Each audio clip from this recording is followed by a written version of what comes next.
Triumphant Chaos is your place for hope and healing, 'cause you got this, girl. Here's Patricia with a Y with today's episode.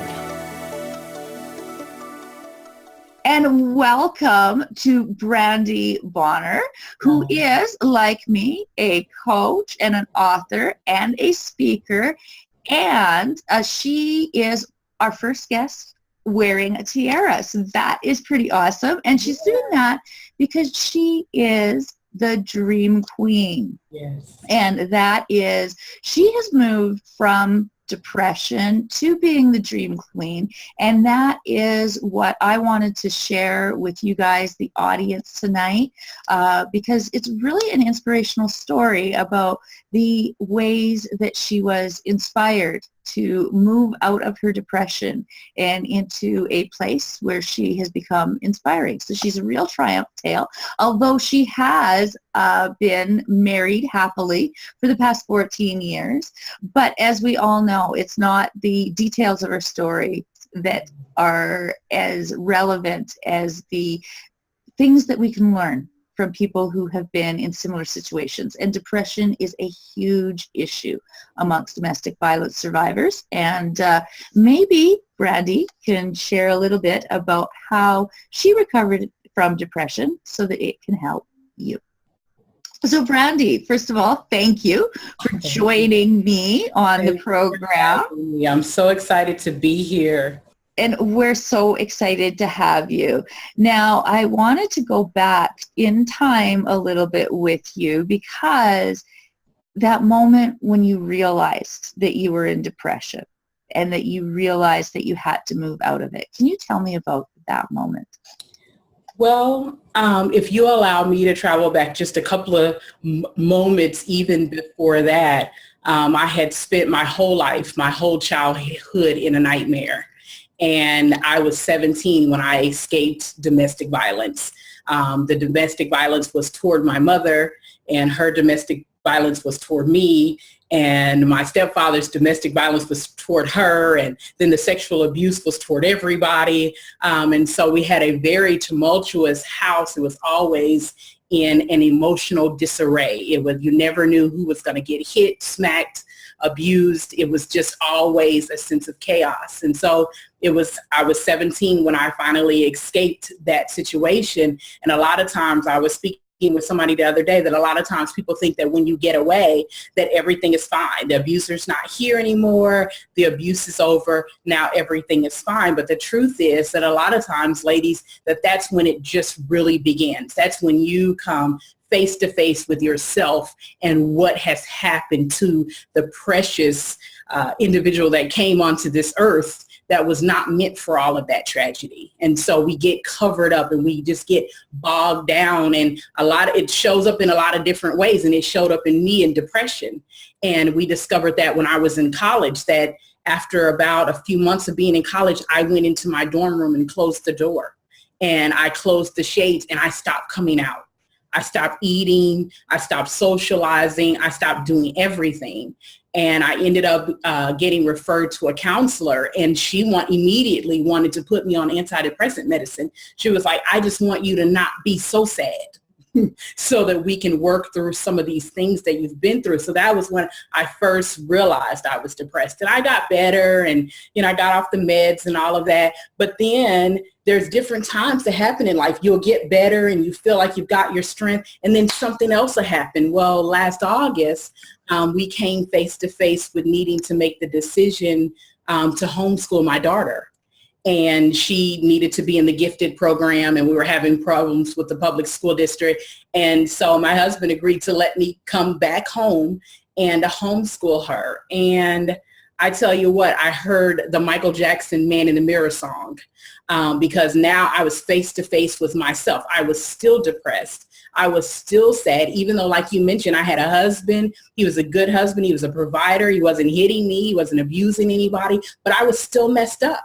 You know, even though I had made progress, I was still depressed. I was still sad most of the time. You know, when whatever your disposition becomes during that time, even when your circumstances change, it's still you.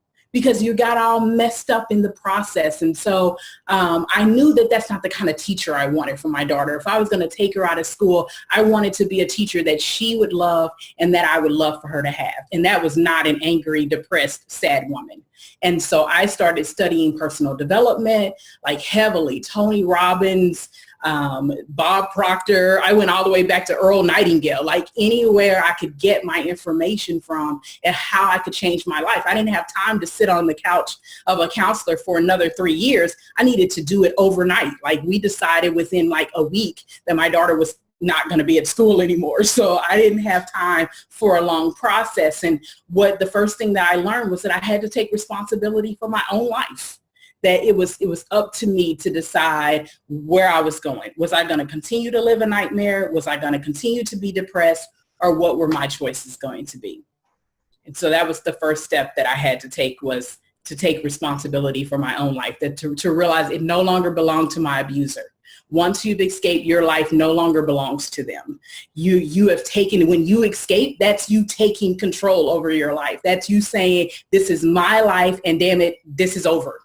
But there's more decisions to make. You know, it becomes an everyday process, just like it was when you were being abused. It's an everyday process. You had to get up every day and make a plan, because most people don't leave overnight. You have to make a plan. And so the same thing happens after you get out of abuse, is you need to begin to make a plan for your dream life. The same way you made a plan to escape is the same way you need a plan to escape into your dream life. Like you don't have to live between a nightmare in your dream life. Now that you've got out of that, you can go to the next level. And that is an awesome message, Brandy, because that is so much of what we want to accomplish with Triumphant Tales, is that, yes, you can have that dream life, but you have to plan for it. Yeah. And you have some tools within your site, the Dream Clean site now, that is consultbrandyb.com, and they can find you there and connect with you and with your message. And so what is it that you specialize in? You call yourself the Dream Queen. So what kind of methods are you using with your clients and to inspire them to make that commitment to plan? I have a feeling it has something to do with vision boards. You are so right. You are right on the money there. That's one of the tools that I learned was about dream boarding. And I had heard of it before when The Secret came out, but I was a little too religious to hold on to it. And we don't have time for that talk right now. But I couldn't really hold on to it because it was still kind of metaphysical, and it didn't go all the way with my upbringing.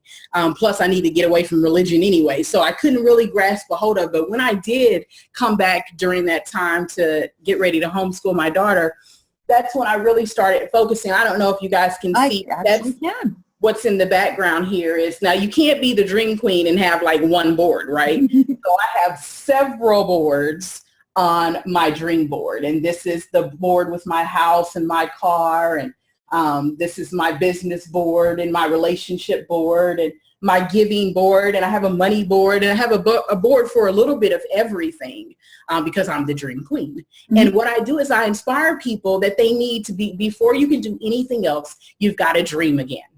Because when you've been abused or not abused, whatever state you were in, and you want to move to another state, you must first think it in your mind.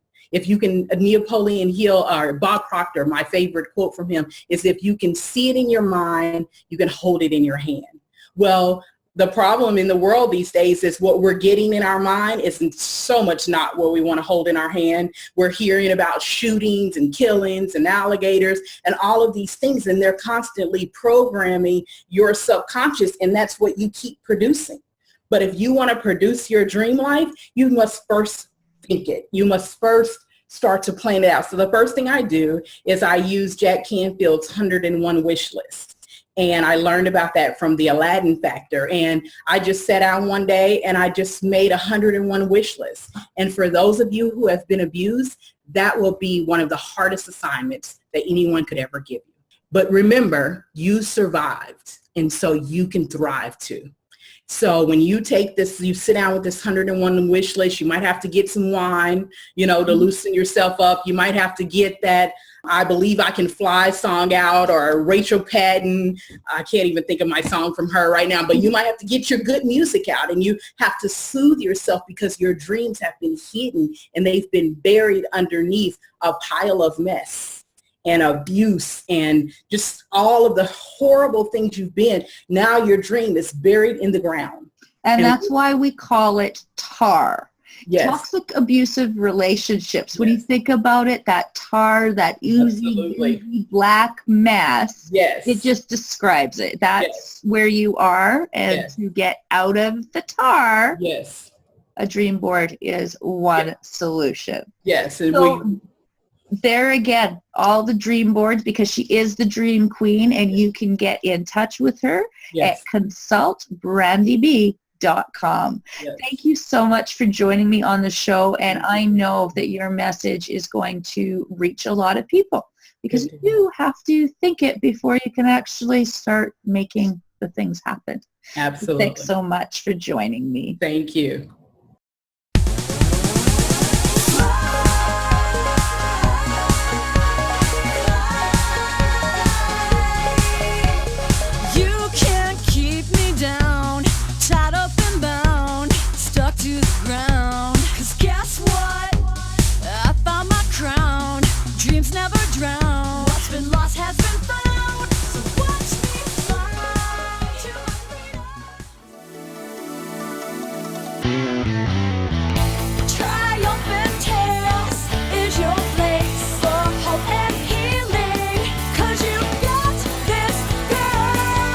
Thank you for tuning in to this episode of Triumphant Tales. While you're still pumped up from this episode, be sure to write down your Triumph task and connect at patricia.com for this week's Triumph tools. Until next time, stay safe and think free.